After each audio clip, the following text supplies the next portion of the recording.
Alright, so continuing on in database management software, we are now going to look at data types. Before that, let's have a quick check of what it is we need to know from the course. So, these are all the things we need to know so far. In the previous video, we've already looked at how to input data. If you've missed that, go back to see that. Now we've got all of our data in the database, we're going to look at how to identify data types. There's a range of data types. Now, in terms of what a data type is, effectively, a data type informs the computer how you intend to use a particular type of data.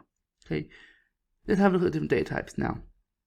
So, these are all the data types you need to know for the course. Alphanumeric / text is just text. In Access, it appears written as short text or long text. The term alphanumeric just refers to a combination of letters and numbers.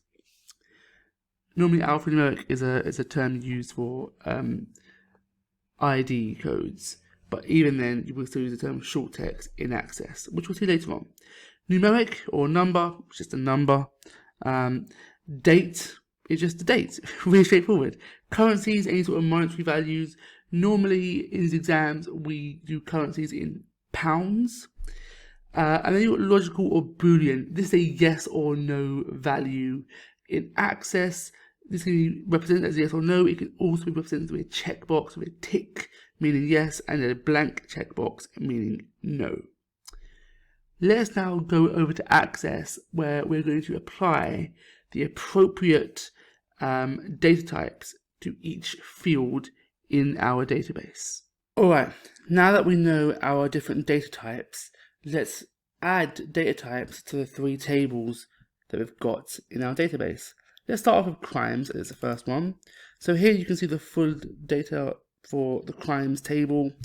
It's good to have a look at them first so you can get a good look at what kind of data each one should be. Now go to View and go to Design View. You'll see Design View quite a lot. We've seen it already with the forms. Design View obviously allows you to design the product in the Access database that you're trying to design. So, crime code. Now this is a primary key. It's quite common for primary key to be an auto number, but actually if you have a look in the table, you can see this is obviously not a number at all. It's there's a bit of a code here, you've got some letters and some numbers. So we're actually going to keep crime code as the default short text. Now, type of crime, this is listing the kind of crime that we're experiencing here. That is just going to be a word, so it should just be short text. Number of victims, now that means we can perform some sort of mathematics on this. You know, we can see, which crime had the most victims, which crime had the least victims, what is the average victim counts, if we ever want that. Because there's mathematics involved here, we're actually going to list that as a number. Okay. Normally, most data or fields in a database that have the word number inside of them are normally numbers.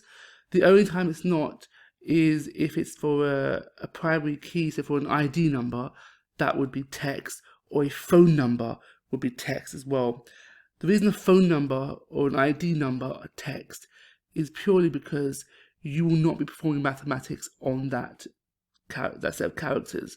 If the data is the kind of data you would want to potentially perform mathematics on, like the number of victims, then you would want to go for number as data type. Other examples could be height, could be size, or weight, or whatever. Things that are actual numbers, things that you can perform real maths on. Okay, cost of damage. Well, this says cost, so you could go for number, or what's probably better is to go for currency. Next, we've got date of incident. That's pretty obvious. It's going to be date or time. Solved. Well, this can be yes or no. This can sometimes be called Boolean, or sometimes it can just be listed as yes or no. Then we've got Avenger ID and Villain ID. These are actually going to be what's called foreign keys, which we'll look at later on in another video. We'll keep those as short text and short text. Okay, now if we go back into Datasheet view, click yes, this message comes up saying some data may be lost. That's a standard message. Of course, sometimes when you change data type, if a particular item of data doesn't match with data type, it will be removed. That's fine, just click yes. And here you can see it all pretty much looks the same.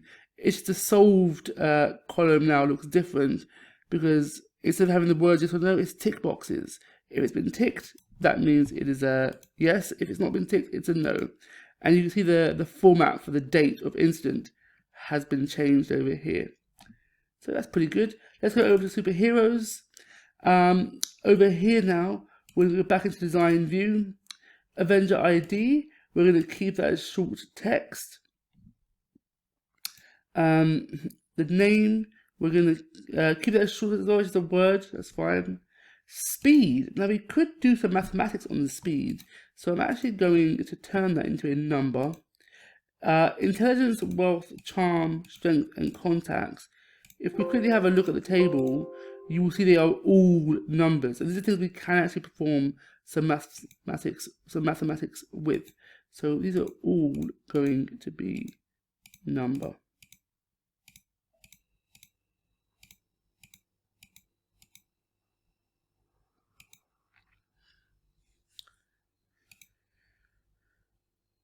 Okay, we go over to data sheet view. To check that, always click save.